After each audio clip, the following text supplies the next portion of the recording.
Hi everyone, lovely to see so many people joining us today. As Libby said, we're just going to take a few minutes now to hear from some people and organisations working across the UK, all of which are operating in different areas and contexts, but with a shared aim of making sure that our health and care system recovers and can build on some of the positive changes that have been experienced during this time. We're going to do this at pace, pretty quick fire, just to kind of get us used to sharing and hearing people's voices. So we'll take 60 to 90 seconds-ish to share some key priorities. I've asked 3 people who are lined up in advance to share that. And hopefully it'll just set the tone, as I say, for sharing with one another. And I'm sure you'll hear some things that might spark your interest along the way.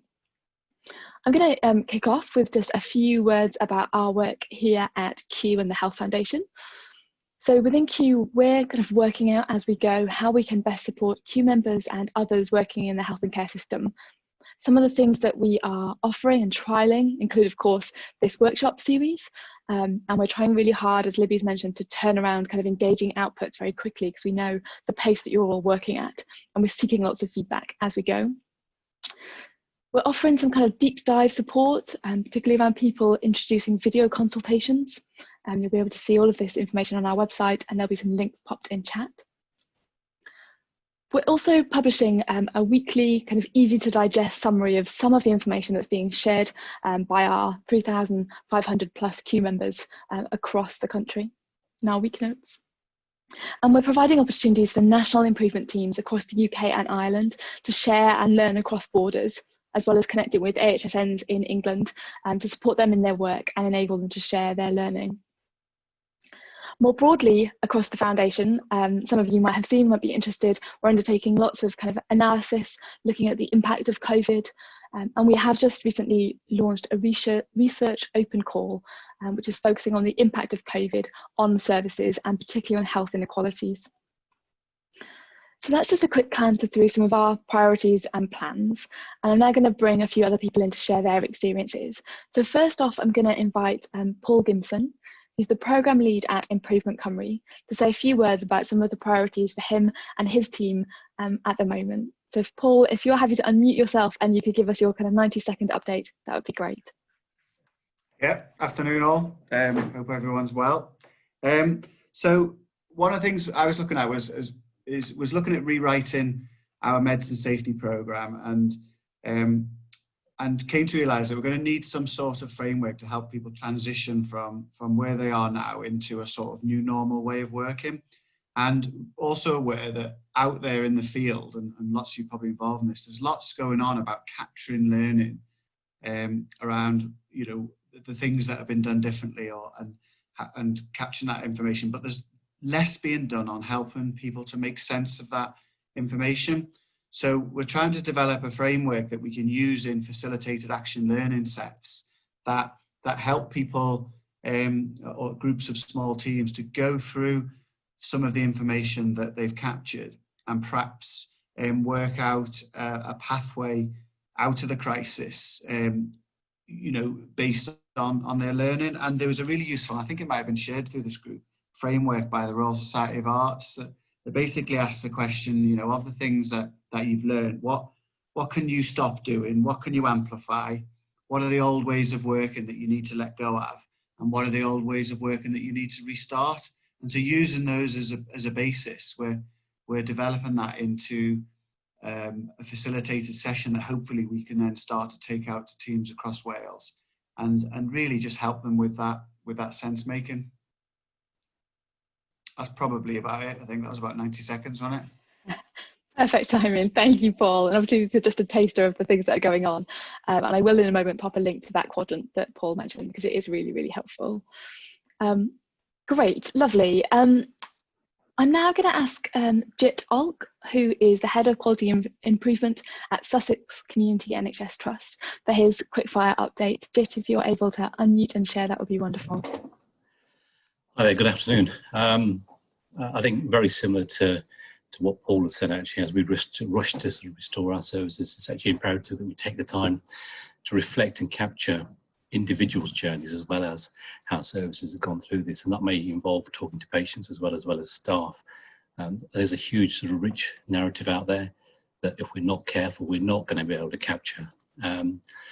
you know, we've made some amazing changes in such a short period of time. We've gone for digital consultations, which normally would take such a long time to sort of set up the IT infrastructures and everything else.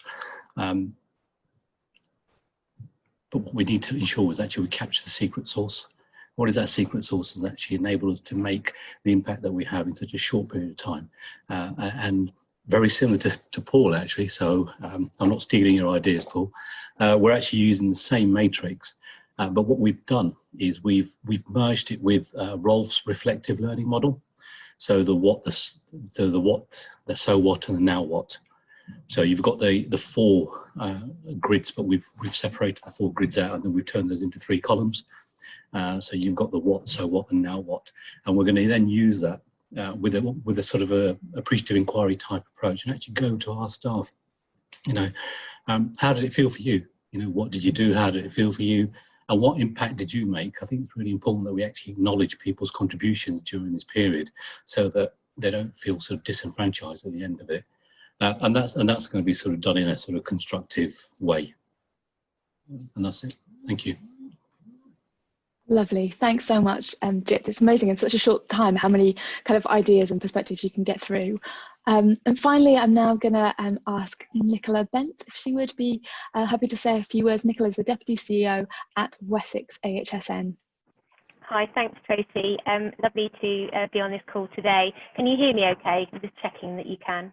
We can. Yeah, great, lovely. Okay, so Wessex HSN, we've offered help and support to 3 systems in our locality: North and Mid Hants, ICP, Dorset Integrated Care System, and we're having early discussions with Hampshire and Isle of Wight, STP, but we're also working with the South West Ambulance Service Foundation Trust, working with the other HSNs in the South West region on that. And really, this is about understanding the changes that they're making, what they want to maintain and build upon as they move into this recovery and beyond. The aim really is about working alongside the systems, providing rapid insight that captures and analyses the lessons from the changes that are being made. We've got a dedicated team that are undertaking this work with an understanding of changes in the health and care system, but also with an expertise in implementation science, and who are able to work at pace. As mentioned, there are a number of frameworks that are being used. The RSA model is one.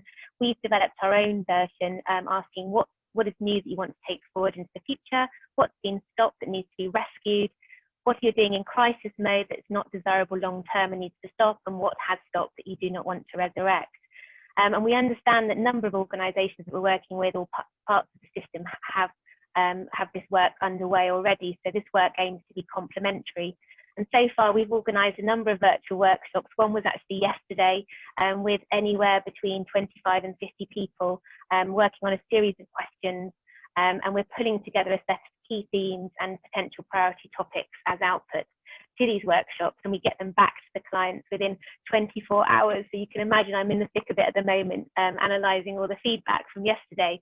But the key is in the title, really, rapid insight. So we then work with the clients to identify specifications for 2 to 3 priority areas for further deep dive activity, and that involves desktop research, interviews, and focus groups. And we're using a variety of technological solutions: MS Teams for meetings, Mentimeter to help voting during sessions, and mind maps to present the themes emerging from the discussion. So we hope that it's a really valuable piece of work, and it's impactful for our partners. Is that my 90 seconds, sorry. Ambitious there, 90 minutes, Nicola. But thank you. That was really, really helpful, and great to get into conversations about some of the tools you're using, which we'll come back to later as well. Thank you. Thank you very much, everyone, for sharing, and I hope that gives everyone on the call a flavour of some of the things that are going on across the country, and of course some of the fantastic people that are on the call today. I'll hand back to Libby now. I'll talk about the next steps for the workshop.